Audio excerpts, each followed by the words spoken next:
Good afternoon. Wait just 1 second for people to be seated.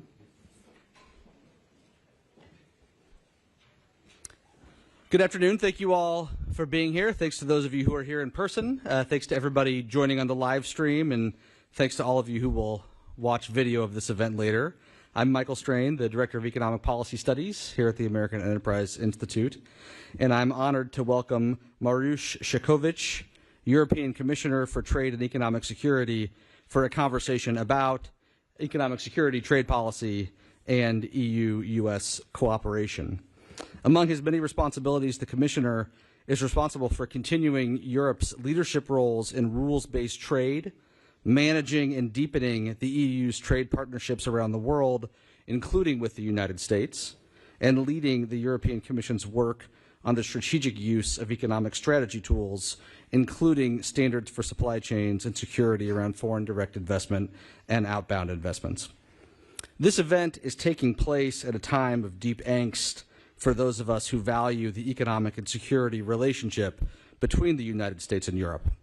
President Biden's industrial subsidies were a source of concern for our European allies. And as he did during his first term in office, President Trump is threatening our allies, including Europe, with tariffs. Moreover, at the time of this writing, President Trump and senior members of his administration have actively sought to distance the United States from European allies with respect to the war in Ukraine, the threat to Europe posed by Russia, and the rise of extremist political parties in some European nations. This context makes conversations like the one we are having today all the more important. Those of us who understand the importance of the relationship between the U.S. and Europe, the importance for peace and the importance for prosperity, need to work to shore up and strengthen that relationship. Promoting free trade is an important component of strengthening that relationship, which is why I am so pleased and honored again to welcome the Commissioner here today. The run-of show for this event is straightforward. After my remarks, the Commissioner will deliver his speech, followed by a conversation between him and my colleague, Stan Voiger, which in turn will be followed by questions from the audience. Dr. Stan Voiger is a senior fellow at the American Enterprise Institute. He is also an affiliate of Harvard's Center for American Political Studies and a fellow at the IE School of Politics, Economics, and Global Affairs, in addition to being a visiting lecturer in economics at Harvard. Maros Sefcovic is European Commissioner for Trade and Economic Security, Interinstitutional Relations, and Transparency. He has previously held other senior positions at the European Commission. From 2004 to 2009, he was the permanent representative of Slovakia to the EU, and from 1999 to 2002, he was the ambassador of Slovakia to Israel. Please join me in welcoming the Commissioner to the podium.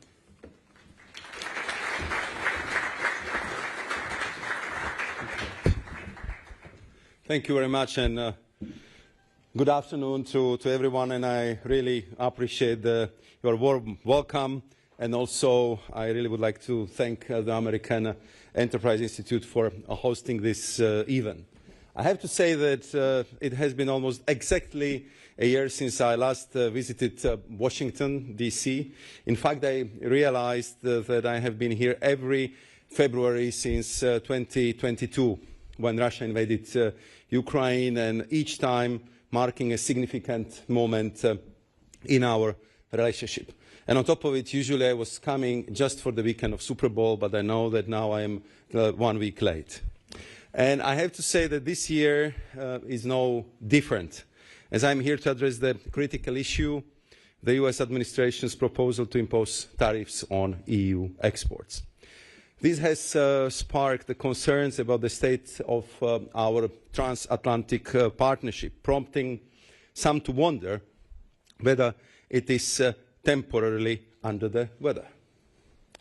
Last year, I quoted the American industrial pioneer Henry Ford, who said, I'm quoting, "Coming together is a beginning, keeping together is progress, and working together is a success."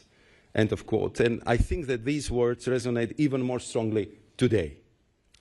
The European Union is built on free trade among its members, and our commitment to opening up the world trade is deeply embedded in our DNA. And it should therefore come as no surprise that the EU is the world's largest trading bloc. We have free trade agreements with 76 countries and are the leading trading partner for 72 nations, accounting for 38% of the global GDP. So we know a thing or two about trade. The EU is also the United States' most important trading partner. Over the past decade, the EU-US bilateral trade in goods and services has doubled, surpassing $1.7 trillion in 2023. Put simply, the EU-US economic relationship is the largest in the world. Together, we represent nearly 30% of global trade, with daily exchanges worth over $4.5 billion. And this unique bond benefits both sides of the Atlantic. It is the very definition of a win-win partnership, and there is nothing unfair about it. Let me give you a few concrete examples. Boeing and Airbus build civil aircraft in the US with the cutting-edge electronics, power systems, and fuselages from European companies. The US battle tanks and armored fighting vehicles rely on EU technology such as drivetrains and cannons. The US semiconductor production depends on the EU-made lithography machines. Even the US Mint uses EU-made high-tech printing machines to print US dollars and prevent counterfeiting. The EU is a massive market for Americans' products as well. For example, 50% of our LNG imports come from the US, and in return, Europe is your largest LNG export market, accounting for over 60% of US LNG exports, double the US flows to Asia. In 2019, I had the privilege of joining President Trump at the opening of an LNG export terminal in Hackberry, Louisiana. I also worked closely with US LNG producers to spearhead our pioneering joint gas purchases for the whole EU, designed to replace Russian gas supplies. And it is true that the EU enjoys a relatively small trade surplus, but let me again put it into the perspective. The surplus represents only 3% of our bilateral trade, $50 billion out of $1.7 trillion. And this is a small fraction, I would say a drop in the ocean, if you will, of our overall economic exchanges. The US enjoys a large trade surplus in services, from financial services to streaming platforms and social media. Even a Tesla car is full of services. The EU imports twice as many digital services from the US as all of the Asia-Pacific region. Thus, the deficits in goods and services nearly balance out.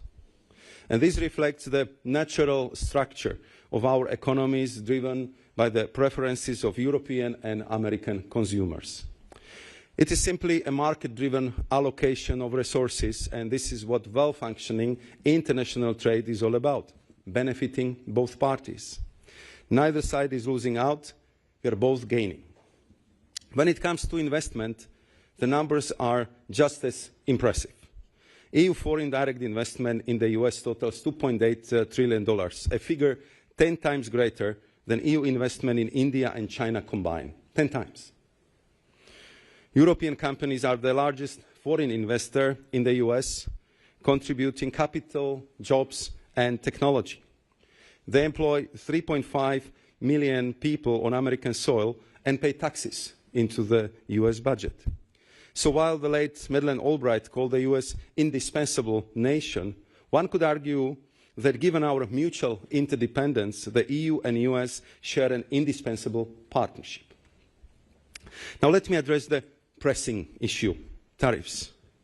I'm reminded of the words of President Ronald Reagan, who said, "We are in the same boat with our trading partners.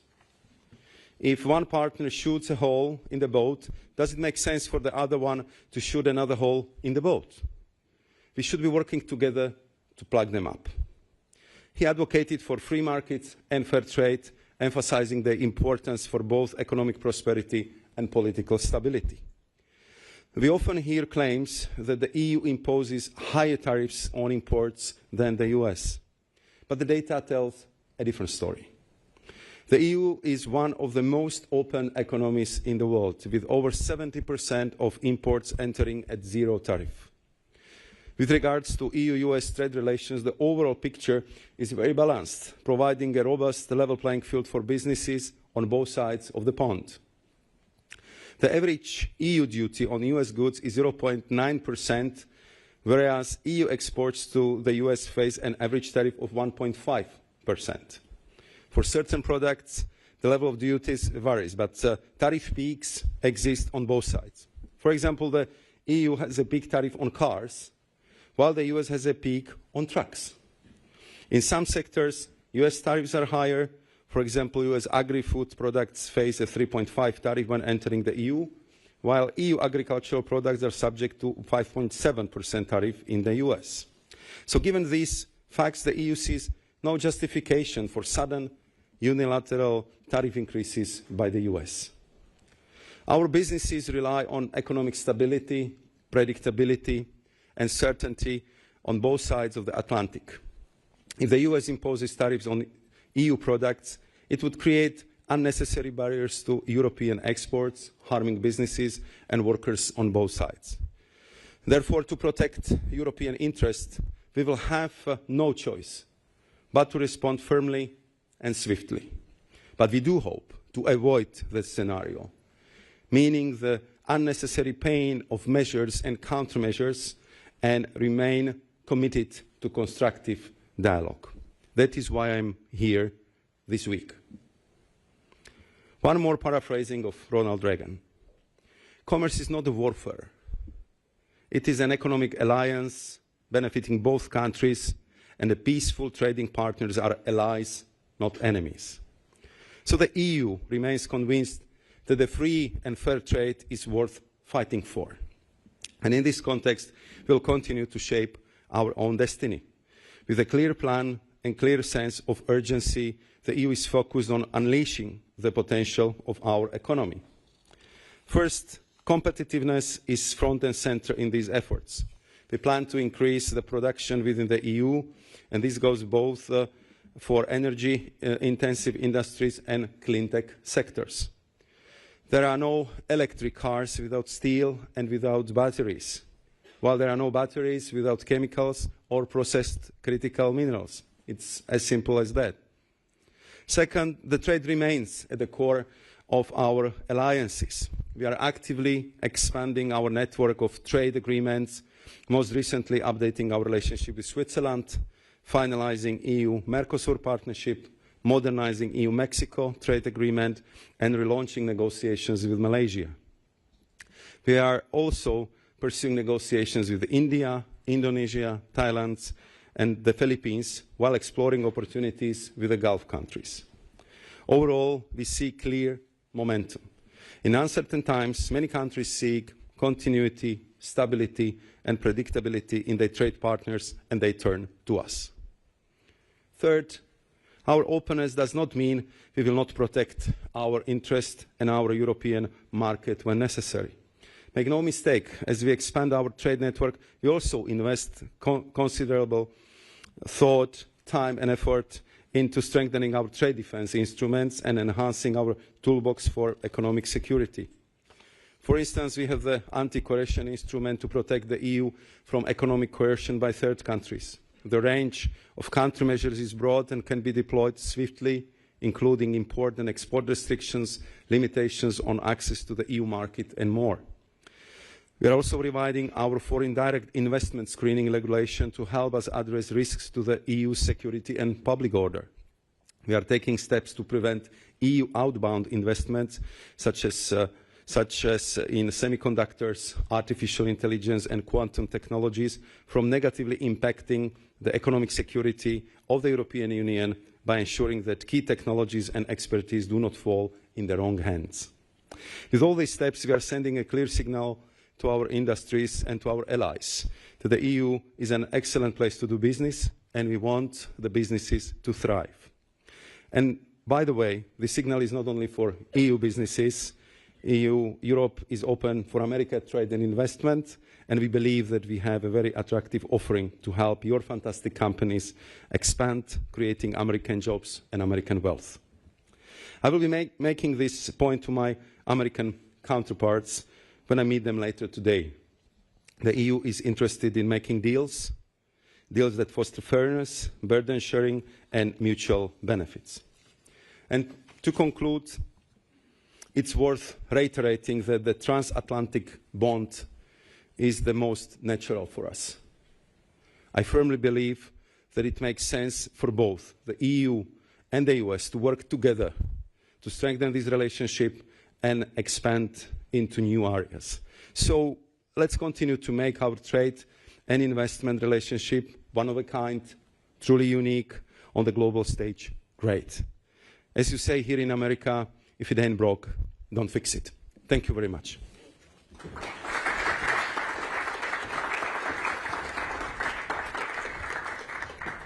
Thank you so much for those comments, Commissioner.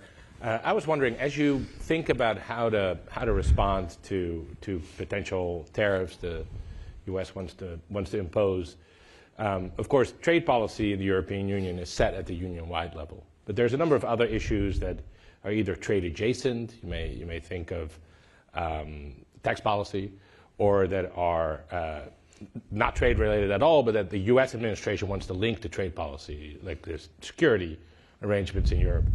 How do you coordinate response between the Union and the member states on trade policy now that it's gotten tied into these various other aspects of the transatlantic relationship? Thank you very much for that question. As you know, we have quite an experience in European Union in Brussels how to coordinate, because we are doing it every day with our 27 member states, and clearly the EU-US relationship has such a strategic nature that, of course, not only it's a massive trade relationship, but of course it goes in all, I would say, the other areas. But what we are offering to our American partners is, I would say, this one-stop shop. We are ready to be this link. We are ready to be the facilitator. Of course, if it comes to trade, this is the exclusive competence of the European Union and the Commission, and I am working practically on a daily basis with all the trade ministers, and we communicate with our member states on all levels, from ambassadors to the experts. We have now regular debates on the level of the heads of states and government, who are meeting now almost every month, because we are living such a dramatic times. And everybody understands that we have to do much more for defense. I mean, that's very clear, especially, you know, we are now the only major economy which has two wars so close to our borders. And you remember what has happened in Middle East and the consequences we had to face with massive migration from the Middle East. So it's very clear that the defense cooperation and much bigger investment into the defense sectors is again something which is primarily in the competence of the member states, but we are looking for the way how to create new financing opportunities, how to use our financial institutions, how to create, I would say, the budgetary space for our member states to invest more in the space. So we are ready to discuss with our American friends and partners the cooperation on the different level. I know that President Trump is a big deal maker, and there would be an idea to have kind of impressive grand bargain package. So let's discuss all these things, including, I would say, these issues, because I am, you know, true believer in transatlantic relationship. If you allow me one personal anecdote. I was growing up behind the Iron Curtain, literally 2 kilometers behind the barbed wire in Bratislava. So there was a Danube River. So I saw that the people are living on the other side of the river, that there are houses, there are lights, there are cars. But until I was 23, I didn't believe that I would be ever allowed to cross the river. And then what happened, we had this huge democratization going on through Central and Eastern Europe. And I got the invitations to go to Stanford University by Hoover Institution. So the first Western countries I ever visited was actually California. So I made it from Iron Curtain to California in a very short period of time. I will never forget it. And since that moment, I'm a true believer that, together we won the Cold War. I mean, together we achieved such enormous achievements for the liberalization, democratization. We built this most impressive, massive trade relationship, and therefore I'm personally committed, to do maximum to avoid the problems, focus on the positives, and look for the solutions which will be, of course, appealing and good for our American partners. So there's a number of concerns that the U.S. I think has around European policies that are, not quite trade policy, but close enough. In particular, related to the large American tech companies. So the U.S. I think has long been annoyed by the digital service taxes that exist in some European countries, and that the Commission has in the past pushed for at the Europe-wide level. And there's discontent around the Digital Services Act, Digital Markets Act.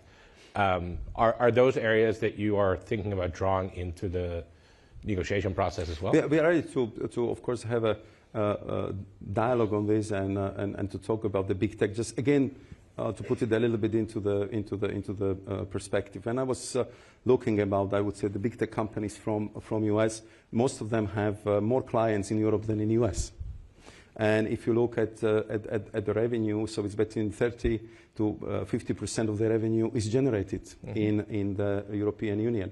And these rules, which you just highlighted, they really do not have a discriminatory nature. They are not aimed at the US big tech, because if you are talking about, these rules, first one is clearly aimed to make sure that we would protect the small guys from the big guys, that we will not allow them, I would say, super dominance on the market, which will suppress the innovation and which would make the small companies simply not competitive. And I think that this was very clearly also the position which I felt was presented by the American Vice President Vance when he was at the AI Summit in Paris. And I would say the second rule is clearly aimed at protecting our minors, protecting the free speech. So if you see that there is, the child pornography spreads through the platform, and you are getting into the discussion with the platform to do something about it, you do not have the response. So then I think that we have the moral and legal obligations to take action. And the last point I would mention, because this was about the digital service tax, there I think it's also very important to remind that we've been working very closely with the United States on the OECD-driven business, because we wanted to have a global solution to this problem. More or less to respect the rule that the taxes should be paid on the territory where the revenue and profit is generated. And there, I think that we had That's not how we do it in other industries, though, right? We normally. I mean, what we wanted to avoid was to simply create some possibility for the new modern tax havens or some kind of so-called tax optimization, where especially the big companies can simply avoid to pay any taxes. That was the motivation behind that. But we understand that this is something what the U.S. administration wants to discuss, to get the more details, and of course we're prepared for the dialogue. So now imagine, let's hope everything works out this week, and then we have a free, and then we sign a EU-US free trade agreement next week. But imagine that doesn't happen. Right, you're going to retaliate. How do you think about that retaliation? Of course, many economists will say, the retaliation also involves harms to your own consumers, to your own businesses. Last time, the EU pretty specifically targeted exporters in Wisconsin and Kentucky because they were seen as being represented by influential politicians in the U.S. In that similar vein, have you thought about targeting, say, specific senior advisors of the U.S. president and their companies? No, we are not. Honestly, we are not there yet, because I'm really honored, privileged, and I will present my thanks to the Secretary of Commerce, Mr. Latnik, I think in 1 hour time, that I'm actually his first official guest, because I think he was confirmed yesterday evening. Yep. So I wanted to make sure, we had the first video call last week, that I wanted to be here immediately when it's possible. The first day when it's possible is today. I'm here, and I'm here because I want to avoid this lose-lose scenario. I want to avoid this unnecessary pain, and we are ready to get into this, I would say, positive negotiations. And I hope we'll get there. I mean, to do my job, you have to be eternal optimist. I am, because sometimes really things looked very, very difficult. I was also, and I'm still responsible for the post-Brexit negotiations. So I know that sometimes it's very difficult before it gets better, but usually it gets better if you have two committed partners, and I believe that this would be the case also for both of us. And but of course, if we will not be able to solve this situation, and if really we will be kind of hit hard arbitrarily without proper justification, so that's only natural that such a big trading bloc like us would react. We don't like it. I know that our businesses don't like it, so there is a pain on the both sides. So we'll do our utmost to avoid it, but if we cannot avoid it, we'll have to act in that regard. In your opening comments, you mentioned you talked a bit about the sort of broader web of trade relations that the EU has, and how it's still making progress on deepening and liberalizing those trade relations. Obviously, those trade relations are all organized, basically around international trade law, as conventionally understood until recently. The U.S. now, for a decade or so, has really moved away from abiding by international trade law, except for in the most flimsy pretextual way. How do you see that? Do you see the EU and all of its trading partners, maybe including China, as continuing to operate sort of under WTO rules, and then the U.S. is just sort of outside the system, and we deal with it on a case-by-case basis? Or is that not a good description of how you see it? I think it's a little bit more complex than that, because if you look at WTO, I think that also U.S. until today actually benefits from the law which was laid down and developed over many years. We have a dispute settlement mechanism which is not working because the so-called appellate judge has been not renominated. But otherwise, the system for the global trading is based on this network of the agreements and the rules which have been built and constructed over the years. Of course, if the U.S. would be fully involved, fully back, it would have completely different dimension. But we feel from discussion with our partner that first and foremost the WTO is a very important organization, but of course it needs reforms as well. It has to adjust, it has to adapt to the 21st century. I mean, when WTO became as a I would say successor to the GATT agreements, we didn't have internet at the time. We didn't have the digital services. We didn't have, I would say, many of the products even existing at that stage. So clearly, this has to be fixed. This has to be I would say modernized. And then also, I would say the global trade went to such a dimension that from one side we have this hyper competition, from other side we have, I would say, these global connections and global value chains which need totally different approach. And then I think what needs to be also very clearly addressed that if the WTO mechanism is abused by non-market economies, so we also have to act. And for this, I think it would be much better, much stronger if we can do it together with the United States of America. One final question before I turn it over to our audience. Next year, the carbon border adjustment is supposed to kick in. How do you think the U.S. is going to respond to that? I think, I mean, that's again something what we have to discuss. I mean, first and foremost, I think what is very important is that we knew that this is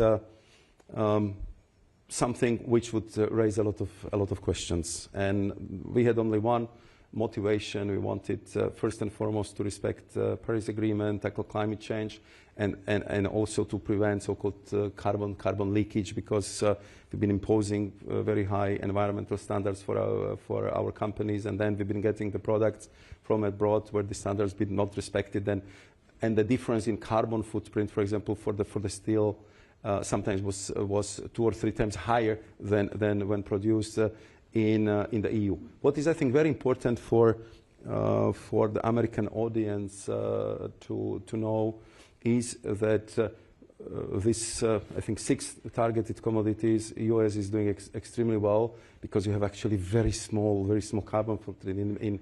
In many of them, you're actually cleaner than the European products. And then also listening to the worries and criticism from the third partners, I think more than 80% of the companies would be exempted from the CBAM because we just really want to focus it on really the big companies, big traders who can do it. But for SMEs and from medium-sized companies, they simply shouldn't be falling under the CBAM. And I believe that this actually would help to those companies which wants to be sustainable, cleaner, which wants to operate with a lower carbon footprint. But I can imagine that the debates on this, on the detail, would be quite demanding. So we have now the team, dedicated team from the EU, which is traveling literally across the globe and which is talking to the countries which might be the most effective, just to explain it, look for the solutions, and do it in a way that we understand each other and we are kind of minimizing the negative impact for the responsible businesses. Very good. Let's take a couple of questions from the audience. Raise your hand if you have a question. If I point at you, then please wait for the mic to arrive and then state your name, ask your question. Let's go all the way in the back, on the left arm. I can barely see. Well, wait, 1 to 2 of you both go. Hi, I'm Ari from Politico. Thank you very much for doing this. I wanted to see, Trump yesterday said that the EU had lowered its 10% duty on imports on vehicles to 2.5%. I guess I'm curious about a reaction on that. And would that be something that you folks are considering or actively talking about? Thank you very much. You want? Yeah, let's do the other question as well. Yeah, sorry. Hi, my name is Gregor Schwung. I'm from the German newspaper Die Welt. I would like to ask, how do you go and do these negotiations with an administration who has a different view on facts? When we talk about the VAT, for example, you made clear in a long document what it is. Clearly, they don't understand it. So what's your approach to something like that? Thank you very much. So you see, we need good journalists to ask good questions because they're usually the first one to break dice. On the first question, you would recall that I think it was the announcement by President Trump, I think last week, that he would like to go down the path of reciprocal tariffs, and I was reacting to this very clearly. So if we are going to talking about lowering the tariffs, even eliminating the tariffs, let's say for industrial products, this would be something which we are ready to discuss. We are ready to go for it. We are ready to discuss, including we are ready to look at the tariffs for the cars, because also the example I used in my introductory remarks. For US, this peak import duty is for pickup trucks and vans, if I recall, it's 25%, and for personal vehicles from Europe, it's 10%. So let's look at it. But we would like, and that would be also my plea this afternoon, to discuss with my American partners. That what are the topics our American partners would like to discuss? What are the issues? So we can have we can start the process.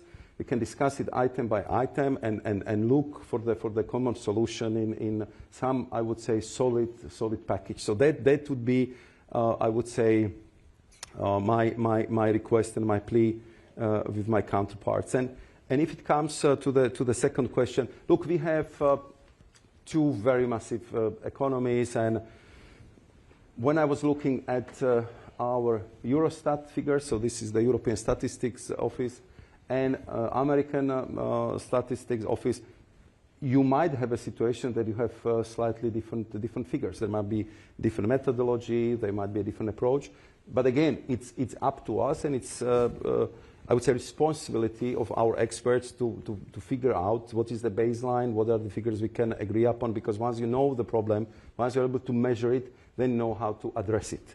And this is, I would say, the method which we will be also proposing in this particular case, including explaining how the VAT works, that I would say that we can really compare it to the sales tax here.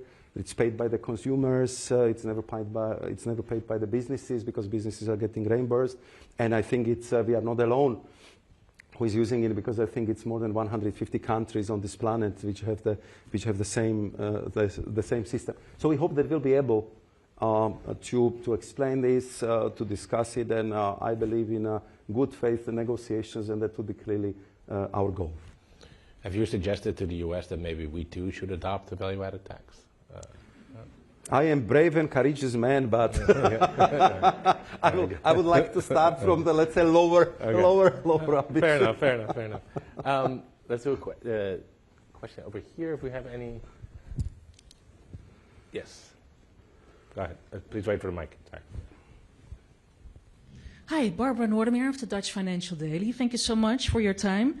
I was wondering what result of your visit this week will have you travel back to Europe, relieved, confident, excited maybe even, back to Europe, and how far or how close to that are you? That's a very good question, but I think I'll be able to tell you tomorrow. I think we planned the press conference, I think tomorrow morning. I'm looking at 9, I think.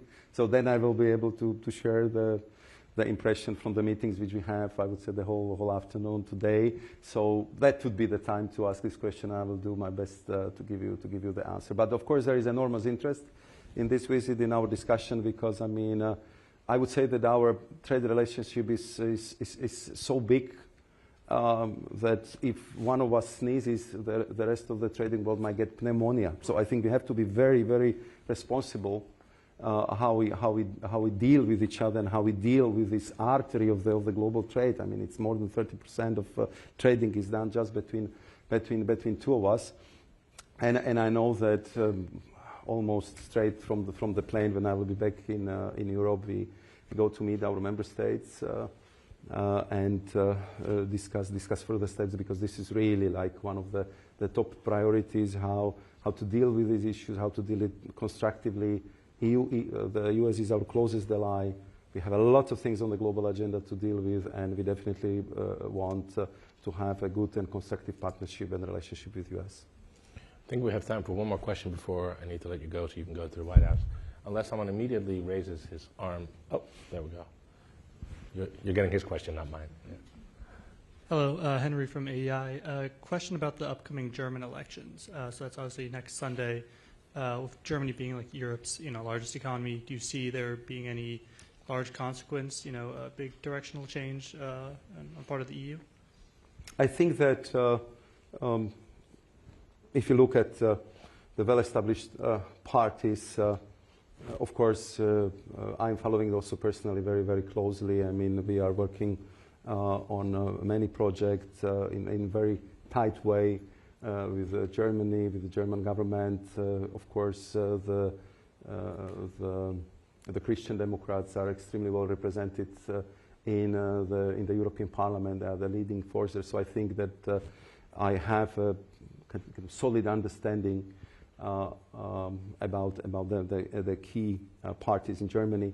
So I'm absolutely convinced that the next coalition government, because this is what is the most probable result, will be absolutely pro-European, would be very strong on defense, would be very strong on reforms in European Union, would be very pushy or on lowering administrative burden, will be very tough on cutting red tape, and would have very clear expectations how to handle better the issues linked with migration, and how to make sure that European Union as such is acting much faster, is more agile, and simply corresponds to these very, very dynamic times we are living in.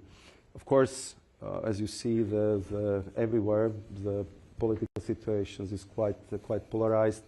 It's my personal observation. Sometimes I have a feeling that we still didn't manage to adapt the traditional, say, democratic instruments to this fast paced politics generated by the social media, but I'm sure we'll learn it.